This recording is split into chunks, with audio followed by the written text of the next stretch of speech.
चलिए आज हम करते हैं कवि परिचय कबीरदास जी का।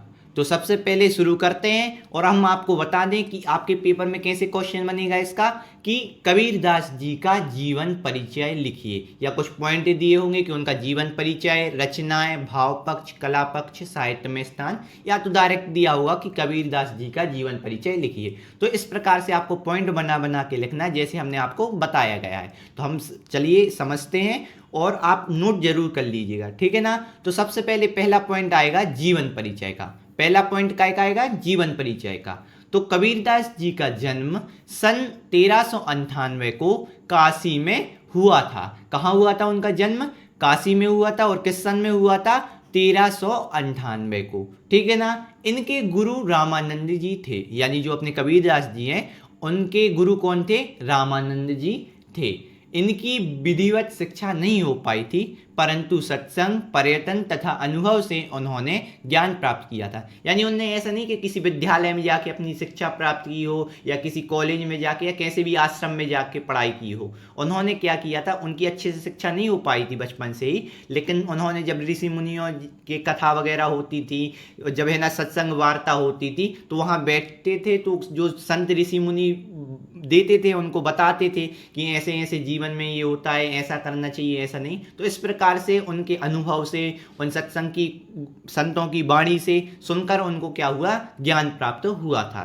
सन 1518 में मगहर एक जगह स्थान है, में उनका देहांत हो गया। यानी 1398 में उनका जन्म हुआ था। उन्होंने शिक्षा विधिवत नहीं हो पाई थी। उन्होंने है ना सत्संग के माध्यम से, अनुभव के माध्यम से, पर्यटन माने जगह जगह जाकर वहाँ देखा, उन्होंने सब चीज़ समझा, तो इस प्रकार से उन्हें ज्ञान प्राप्त हुआ था। और 1518 में मगहर में उनका देहांत हो गया था। तो ये उनका संक्षिप्त जीवन परिचय हो गया। और अब बात करते हैं उनकी रचनाएं की। तो उनकी रचनाएं कौन कौन सी है? साखी, सवद और रमैनी, ये तीनों आते हैं एक बीजक नामक ग्रंथ है, उसमें मिलते हैं। तो बीजक नाम से आ सकता है कि बीजक के रचयिता कौन है, तो कबीरदास जी हैं। और उनके अंदर आती साखी, सवद और रमैनी। तो ये रचनाएं आपको बहुत अच्छे से याद करना है, ठीक है ना।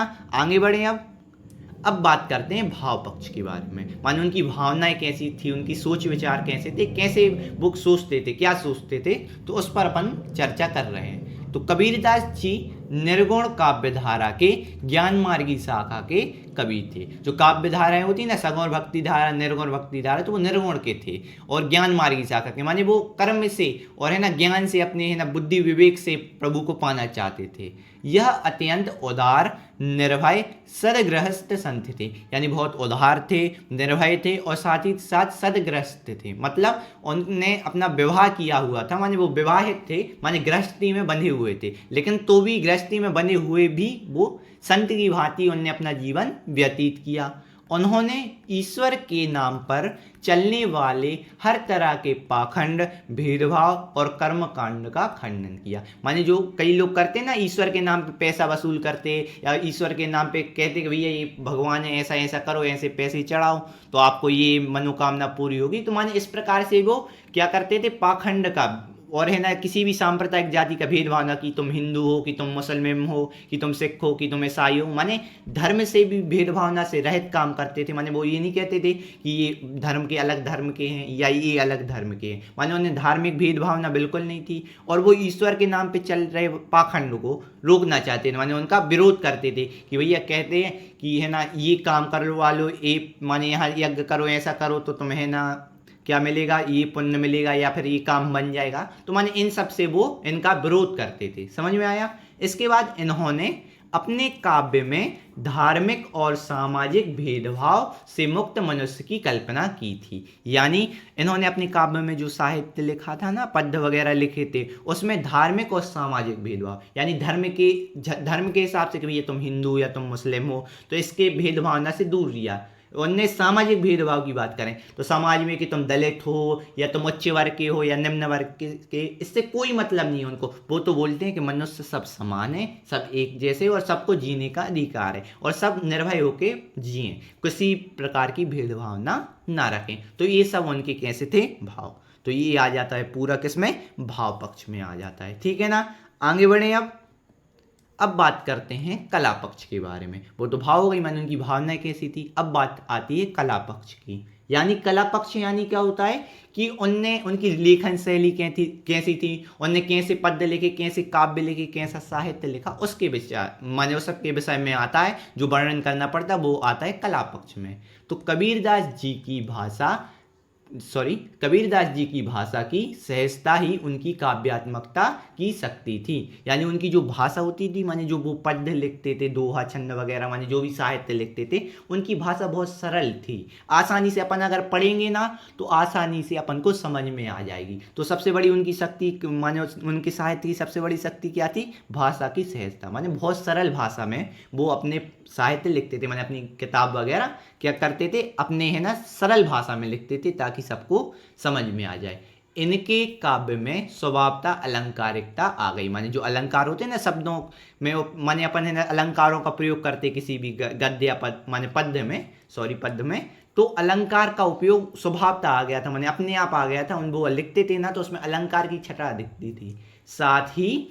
साथ दोहा छंद इनकी प्रसिद्धि का कारण है। माने देखो आपने देखा होगा कि कबीरदास जी के दोहे बहुत प्रचलित हैं, तो उनके अधिकतर उन्होंने दोहा छंद ही लिखे, वही उनकी प्रसिद्धि का कारण बने। ठीक है ना। तो ये हो गया अपना कला पक्ष। हालांकि ये प्रसिद्धि थोड़ा सुधार लेना, इस प्रकार से लिखते प्रसिद्धि, तो ये है दोहा छंद उनकी प्रसिद्धि का कारण हुआ। तो कला पक्ष में समझ में आया ना कि उन्हें रचना माने उनके पद्य की जो शैली है, माने जो पद्य है ना उसमें कैसी उनने छंदों का, कैसे अलंकारों का, कैसी भाषा का प्रयोग किया, ये कला पक्ष में आता है, मतलब लेखन शैली। और भाव पक्ष में आता है उनकी भावनाएं। तो भावनाएं ऐसी थी कि धार्मिक भेदभावना से दूर रहते थे। और कला पक्ष में उनकी भाषा सहज थी, उनके जो पद्य में, उनके साहित्य में, काव्य में अपन को अलंकार की छटा मिलती, माने अलंकार का उपयोग दिखता है। साथ ही साथ उनका अधिकतर दोहा छंद में दिया। आपने सुना होगा कबीर जी के दोहे, तो अधिकतर उन्होंने दोहे लिखे, तो वही उनकी प्रसिद्धि का कारण है। तो ये अपना आ गया कला पक्ष के बारे में। ठीक है ना।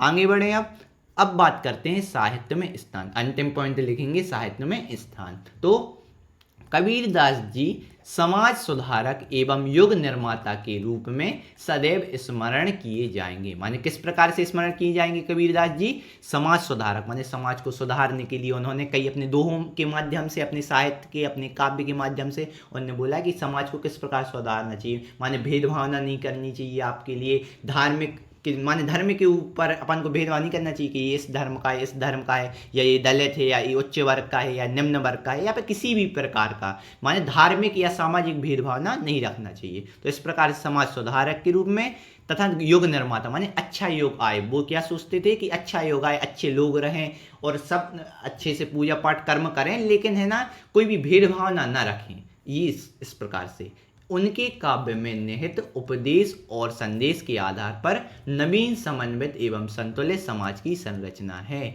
इसका मतलब क्या है कि जो उनके काव्य होते ना, उन्हें माने ऐसे काव्य लिखे, माने ऐसे दोहे वगैरह लिखे ताकि वो जीवन को अच्छे से जिए। माने ऐसे उन्हें उपदेश देते थे कि भैया आपको ये करना चाहिए, ऐसा नहीं करना चाहिए। तो इस प्रकार से माने कि जीवन में कैसे क्या करना चाहिए, उदाहरण देकर उन्हें दोहों के माध्यम से अधिकतर उन्होंने समझाया कि किस प्रकार से आपको है ना किसी से अच्छा माने सबसे अच्छा बोलना चाहिए, बुरा नहीं बोलना चाहिए, वाणी अपनी सुधारनी चाहिए, किसी को अपशब्द नहीं बोलना चाहिए, या इस प्रकार से अपन को कैसे कार्य करना चाहिए, कैसे कार्य नहीं करना चाहिए, दूसरों की भलाई करना चाहिए। इस प्रकार से उन्होंने अपने दोहों के माध्यम से उन्हें बताया। तो ये पढ़ के जब जो भी पढ़ते हैं इन दोहों को, उनके काव्य को पढ़ते हैं, जो भी उनकी साहित्य को पढ़ते हैं, तो उससे क्या होता है कि लोगों को अपने मन में आता है कि हाँ भैया हमें सही जीवन जीना है। इस प्रकार से उन्होंने काम किया, इसलिए साहित्य में उनका महत्वपूर्ण स्थान है।